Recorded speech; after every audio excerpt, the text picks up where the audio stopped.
Добрый день, с вами Мария. Хочу предложить очень простое, но эффективное средство. Здорово помогает от боли в горле и при сухом кашле. Что нужно?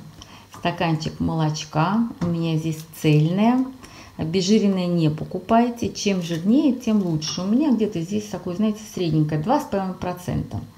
Сода пищевая, да? И мед, конечно, натуральный. Не переживайте, у меня здесь 3-литровая банка, но на самом деле нужно будет совсем немножечко.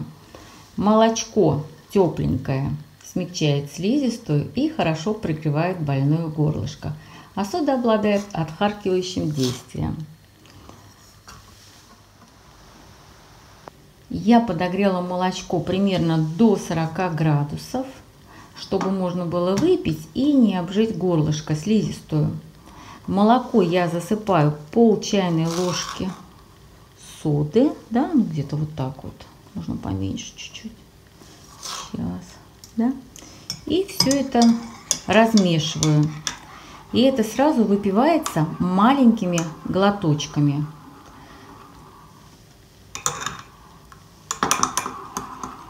Ну, конечно, я вам скажу, вкус не самый приятный. Ну, вы знаете, главное, помогает. Взрослым по стакану 2-3 раза в день, деткам по полстаканчика. Что потом? Потом беру чайную ложечку меда и рассасываю. Мед обволакивает слизистую и убивает микробы. В общем, получается натуральное средство, и можно принимать неделю. Желательно последний прием на ночь перед сном. Боль пройдет, и вы будете спать спокойно. Ну, конечно, не каждый ребенок может выпить соду с молочком. Ну, тогда попробуйте вместо соды использовать боржоми, ну, где-то 1 к 1.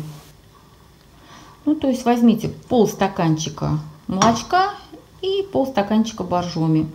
То есть, мне кажется, для ребенка это будет более мягкое средство. Ну, что хочу сказать. Мне это всегда помогает. Где-то на 3-й день я чувствую себя замечательно. Попробуйте. Надеюсь, вам обязательно поможет. До свидания. Будьте здоровы.